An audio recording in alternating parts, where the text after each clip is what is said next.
శ్రీ సత్యసాయి జిల్లా హిందూపురం నియోజకవర్గంలో ప్రత్యర్థులు మారాల్సిందే గాని పసుపు జెండాతో పోటీ చేసిన అభ్యర్థులు మారే పరిస్థితి ఉండదని, టీడీపీ విజయాన్ని అడ్డుకునే ధైర్యం ఏ ఒక్కరికి లేదని తెలుగుదేశం పార్టీ జిల్లా అధ్యక్షులు, టీటీడీ బోర్డు సభ్యులు, మడకశిర ఎమ్మెల్యే ఎంఎస్ రాజు పేర్కొన్నారు. కూటమి ప్రభుత్వం ఏర్పడి 2 ఏళ్లు పూర్తయిన సందర్భంగా స్థానిక అంబేద్కర్ సర్కిల్లో ఏర్పాటు చేసిన బహిరంగ సభలో ఎంఎస్ రాజు ముఖ్య అతిథిగా హాజరై ప్రసంగించారు. బహిరంగ సభకు ముందు స్థానిక సూగూరు ఆంజనేయ స్వామి ఆలయం వద్ద నుంచి టీడీపీ నేతలు భారీ ర్యాలీ నిర్వహించారు. ఈ సందర్భంగా బహిరంగ సభను ఉద్దేశించి ఎంఎస్ రాజు మాట్లాడుతూ తాను హిందూపురం నియోజకవర్గంలో ఏర్పాటు చేసిన బహిరంగ సభకు ముఖ్య అతిథిగా రాలేదని, బాలయ్య అభిమానిగా వచ్చానని ఎంఎస్ రాజు తెలియజేశారు. హ్యాట్రిక్ ఎమ్మెల్యేగా గెలిచిన బాలయ్య నియోజకవర్గం హిందూపురం అభివృద్ధికి నిధుల విడుదలలో ఎటువంటి జాప్యం ఉండదని, బాలయ్య కోరిందే తడవుగా ముఖ్యమంత్రి చంద్రబాబు నాయుడు వెనువెంటనే నిధులు విడుదల చేస్తారని ఎంఎస్ రాజు పేర్కొన్నారు.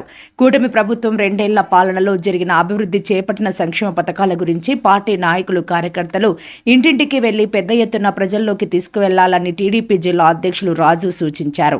సమావేశంలో జిల్లా గ్రంథాలయ సంస్థ చైర్మన్ వడ్డే వెంకట్, మాజీ మున్సిపల్ చైర్మన్ రమేష్, బాలయ్య వ్యక్తిగత కార్యదర్శులు శ్రీనివాసరావు, సురేంద్ర, బాలాజీ, జనసేన తరపున ఆకుల ఉమేష్, బీజేపీ తరపున రమేష్ రెడ్డిలతో పాటు నియోజకవర్గ పరిధిలోని రాష్ట్ర స్థాయి నేతలు, జిల్లా నాయకులు, కార్యకర్తలు పాల్గొన్నారు.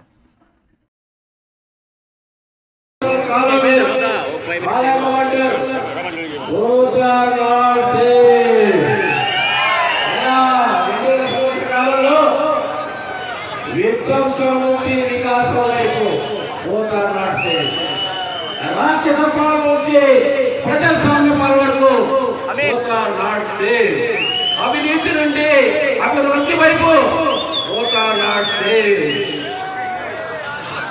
స్కాముల నుండి స్కీముల వరకు పరిశ్రమలు పారిపోయాయి. కోటి వస్తే పరిశ్రమలు తరిగి వస్తాయి, తరుగుతున్నాయి, వస్తున్నాయి. కాబట్టి వ్యత్యాసం, వికాసం, సుపరిపాలన నటుడుగా, హీరోగా, బసవతారకం హాస్పిటల్ చైర్మన్ గా ఇన్ని బాధ్యతలు నిర్వహిస్తూ ఎప్పుడు హిందూపురం నియోజకవర్గ అభివృద్ధి గురించి తపన పడేటువంటి నాయకుడు. నిజంగా హిందూపురానికి శాసనసభ్యుడిగా పోటీ చేయడం ఇక్కడ ఒక హిందూపురానికి కాదు, ఉమ్మడి అనంతపురం జిల్లాకి ఒక వరం బాలయ్య బాబు అని చెప్పి సందర్భంగా తెలియజేస్తున్నాను. ఎందుకంటే ఈ రోజు పరిశ్రమలు వస్తా ఉన్నా, జాతీయ రహదారులు వస్తా ఉన్నా, అందరినీ పనులు వేగవంతంగా జరుగుతా ఉన్నా, వీటన్నిటి వెనుక బాలకృష్ణ గారి కృషి ఉందని చెప్పి సందర్భంగా తెలియజేస్తా ఉన్నాను. ఈయన నియోజకవర్గంతో ఆయన నియోజకవర్గంతో పాటు మిగతా నియోజకవర్గాలకు కూడా సహాయ సహకారాలు అందించేటువంటి గొప్ప మనసున్నటువంటి నాయకుడు నందమూరి బాలకృష్ణ గారు. ఈ కార్యక్రమం గౌరవ ముఖ్యమంత్రి చంద్రబాబు నాయుడు గారు 2 సంవత్సరాలకు ముందు ఒక దుర్మార్గమైనటువంటి పరిపాలనలో రాష్ట్రంలో వ్యవస్థలు అతలాకుతలమై ఒక నరరూప రాక్షసుడి పరిపాలన జరుగుతున్నటువంటి సమయంలో ఆ పరిపాలనకు అంతమందించి సుపరిపాలనకు బాధ్యత వహించినటువంటి ఈ శుభదినం, ఈ సందర్భంగా 2 సంవత్సరాలు పూర్తి చేసుకున్న సందర్భంగా రాష్ట్రంలో అన్ని నియోజకవర్గాలు, అన్ని జిల్లాల్లో కార్యక్రమాలను ఏర్పాటు చేస్తా ఉన్నాం. రేపు 25 నుంచి గడప గడప కూడా వెళ్ళేటువంటి కార్యక్రమం ఉంది. ఖచ్చితంగా హిందూపురం నియోజకవర్గంలో బాలయ్య బాబు గారు చేసినటువంటి అభివృద్ధిని, సంక్షేమాన్ని ప్రతి ఇంటికి మీరందరూ తీసుకెళ్లాల్సినటువంటి అవసరం ఉంది. ఒకవైపు పరిశ్రమలు, మరొక వైపు పోలవరం, అమరావతి, మనకి మంత్రినీవా, సత్యసాయి జిల్లాలో కూడా వేల కోట్ల పెట్టుబడులు వస్తా ఉన్నాయి. ఇవన్నీ కూడా గౌరవ ముఖ్యమంత్రి చంద్రబాబు నాయుడు గారు, మన యువనేత నారా లోకేష్ గారు, అదే విధంగా గ్రామాల్లో ఈ రోజు అభివృద్ధి జరుగుతూ ఉంది. సిసి రోడ్లు కానీ, డ్రైనేజీలు కానీ, గోకులం షెడ్లు కానీ, ఇవన్నీ కూడా పంచాయతీరాజ్ శాఖ మంత్రిగా మన ఉప ముఖ్యమంత్రి పవన్ కళ్యాణ్ గారి ఆధ్వర్యంలో గ్రామాల అభివృద్ధి జరుగుతాయి. వీటన్నిటినీ గ్రామాల్లోకి తీసుకెళ్లాల్సినటువంటి అవసరం ఉంది. నాయకత్వం పటిష్టంగా ఉన్నటువంటి నియోజకవర్గం, సమర్థవంతమైనటువంటి నాయకుడు నాయకత్వం వహిస్తున్నటువంటి నియోజకవర్గం.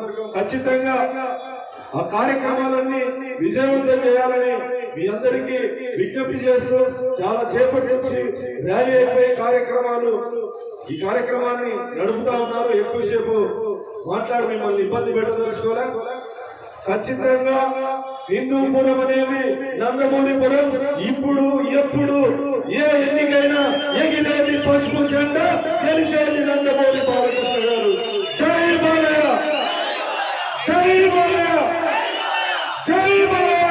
జరిగింది అద్భుతంగా. ఈ కార్యక్రమాన్ని హిందూపురం తెలుగుదేశం, బీజేపీ, జనసేన నాయకులు నిర్వహించడం జరిగింది.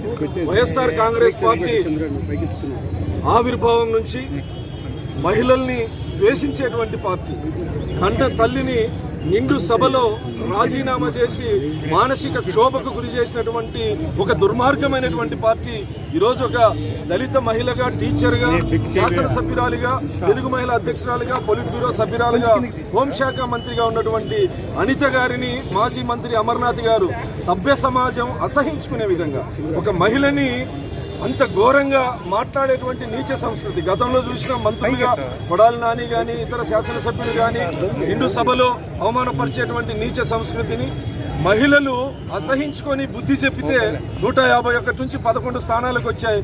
రాబోయే రోజుల్లో ఇలాగే వ్యవహరిస్తే 11 స్థానాలు కూడా ప్రజలు ఇవ్వరు. ఏ రాజకీయ పార్టీ అయినా ఓటమి గెలుపోవటం అనేది సర్వసాధారణం. ఓడిపోయిన తర్వాత నిర్ణయాత్మకంగా పార్టీని ముందుకు తీసుకెళ్లాలి కానీ కేవలం ప్రత్యర్థి పార్టీ ప్రభుత్వంలో ఉన్నటువంటి మంత్రులని హేళనగా మాట్లాడితే పార్టీలు ఉనికిలో ఉంటాయనుకోవడం అవివేకం. గతంలో దుర్మార్గంగా వ్యవహరించినందుకే వైఎస్ఆర్ కాంగ్రెస్ పార్టీకి రాజకీయ సమాధి కట్టారు ప్రజలు. ఇంకా అదే అహంకారంతో విర్రవీగితే రాబోయే రోజుల్లో పుట్టగతులు కూడా ఉన్న వైఎస్ఆర్ కాంగ్రెస్ పార్టీకి.